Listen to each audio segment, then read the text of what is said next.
नमस्कार मित्रों, मैं हूं आपके साथ आचार्य प्रमोद मिश्रा और आप देख रहे हैं हमारा विशेष कार्यक्रम। आज हम बात करने वाले हैं आपसे। बात हमारी ये है कि अगर आप अपने बच्चों को पढ़ाई के लिए प्रयास कर रहे हैं और बच्चे का मन पढ़ाई में नहीं लग रहा है या कम लग रहा है, तो आपको क्या करना चाहिए। हर माता पिता की इच्छा होती है, हर परिवार की इच्छा होती है कि हम जहाँ भी हैं, जिस भी स्तर पर हैं, हमारा बच्चा हमसे लाख गुना ऊपर जाए। ये सबकी इच्छा रही भी है। लेकिन फिर भी अगर बच्चे का मन शिक्षा की तरफ अग्रसर नहीं होता है, नहीं बढ़ता है, तो आपको क्या करना चाहिए। दर्शकों, सबसे बड़ा है वेद माता गायत्री का मंत्र। चारों वेदों का रस निचोड़ यह है गायत्री मंत्र। तो दर्शकों, अगर गायत्री मंत्र को आप तरीके से, नियम से, किसी गुरु के माध्यम से, किसी अच्छे जागरूक ज्ञानी ब्राह्मण के माध्यम से आप उसको प्राप्त करें और ये ध्यान रखें, किसी शुभ अवसर पर बच्चे के दाहिने कान में 3 बार, 5 बार, 11 बार उन गुरु के या पंडित जी के माध्यम से आप उसको सुन लीजिएगा, सुनवा लीजिए। इसके बाद में वह बच्चा या बच्चे के माता पिता उस बच्चे के उद्देश्य से गायत्री मंत्र का जप करें, उसका अनुष्ठान करें, या नियमित रूप से 11 बार, 21 बार, 31 बार, 32 बार या 108 बार उसका जप करते रहें। तो बच्चे के विद्या में, मेधा में, यानी मेधावान बच्चा बनता है, विद्यावान बनता है। हम कहते हैं कि भाई अब इस समय कलयुग चल रहा है, क्या होगा, कैसे होगा, लेकिन ऐसा नहीं है। आज भी सतयुग है, आज भी कलयुग है, आज भी द्वापर है, आज भी त्रेता है। निर्भर करता है कि हम क्या कर रहे हैं, हम किस पथ पर चल रहे हैं। तो गायत्री मंत्र के माध्यम से अगर आप तरीके से करते हैं, नियम से करते हैं, तो ये सत्य है कि आपके उस बालक की, जो बच्चा पढ़ाई में आगे नहीं बढ़ पा रहा है या उसका मन नहीं लग रहा है या बच्चे का मन भटकाव की तरफ है, तो बच्चे का मन स्थिर होकर के आगे अग्रसर होगा, अपनी कामनाओं पर, अपनी विद्या पर ध्यान देगा, पढ़ाई करेगा। बस ये ध्यान रखने वाली बात होती है कि बच्चा ब्रह्म मुहूर्त में उठे। अगर नहीं उठ रहा है तो माता पिता उसको उठाएं, स्नान करा करके और गायत्री मंत्र जपने के लिए या जपाने के लिए उसके साथ बैठें और उसको करवाएं।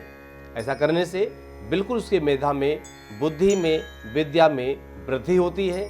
लेकिन जैसे हर एक दवाई का एक परहेज होता है, निषेध होता कि नहीं करना चाहिए, तो सात्विक परंपरा रहेगी।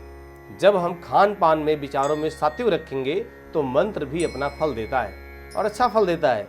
लेकिन अगर हम मंत्र भी जप रहे हैं और हमें कोई सावधानी या नियम संयम नहीं है, तो मंत्र अपना पूरा फल नहीं दे पाता है।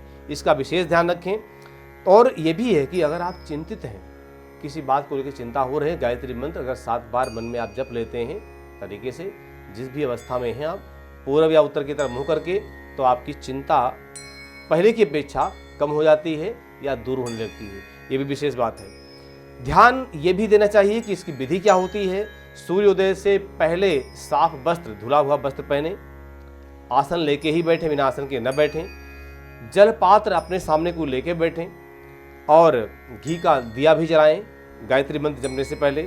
रुद्राक्ष की माला अपने गले में धारण करें और प्रयास करें कि रुद्राक्ष की माला से ही आपका जप हो। कैसे जप करें?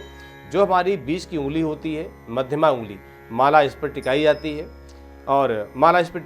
और बीच वाली उंगली से माला के दाने को हम आगे एक एक मंत्र पढ़ते हुए आगे बढ़ाते रहते हैं। पहली उंगली कभी भी मंत्र जप में नहीं लगाई जाती, इसका ध्यान रखें।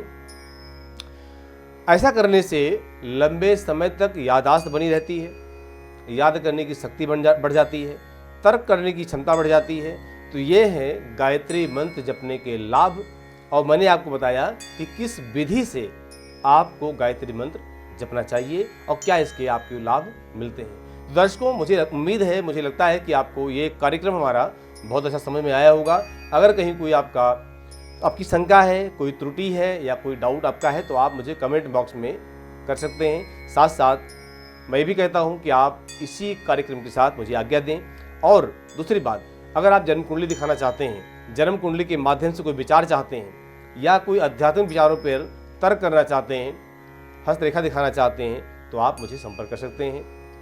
हमारे नंबर आपके साथ चल रहे हैं। बहुत बहुत धन्यवाद। सादर नमस्कार। व्यापार बाधा, आर्थिक तंगी, करियर, विवाह बाधा, संतान पक्ष, दुर्घटना, प्रेम संबंध, गृह कलेश आदि समस्याओं से हैं परेशान और चाहते हैं संपूर्ण निदान, तो तुरंत कॉल करें।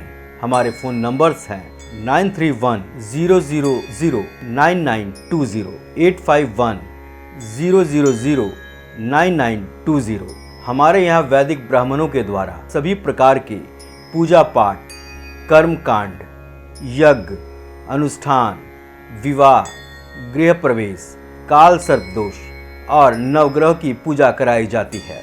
हमारे यहाँ सभी प्रकार के यंत्र, राशि रत्न, कवच, जन्म कुंडली एवं रुद्राक्ष सिद्ध किए जाते हैं। गुरु जी से भागवत कथा, श्री राम कथा, श्री सुंदर कांड पाठ आदि के लिए भी आप संपर्क कर सकते हैं।